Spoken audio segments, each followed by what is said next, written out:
আজহারি সাহেব হুজুর, তিনি আমাদের বর্তমান দেশে নাই, কিন্তু তিনি আজও পর্যন্ত আমাদের যুবক ভাইদের কলিজা স্পর্শ করে রেখেছে, ঠিক কিনা বলেন? আজহারি সাহেবকে যারা ভালোবাসেন, আমি আজহারি সাহেবের হুজুরের সুর দেওয়ার পরে লিল্লাহি তাকবীর আপনারা একজন দিয়া আমি দেখবো আজহারি সাহেবরে এই কোরআনের পাখিটাকে কে কত ভালোবাসেন।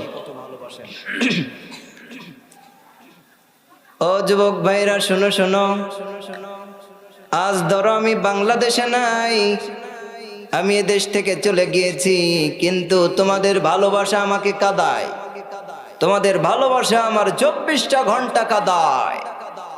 ও যুবক ভাইরা, আমি তোমাদেরকে বলতে চাই, তোমরা আমাকে যেমন ভালোবাসো, আমি তোমাদেরকেও কোরআনের জন্য তেমনটা ভালোবাসি। অবশ্যই আমি আজহারি সাহেবের সুরে এই কথাগুলো বলার কারণ হইল এইটা।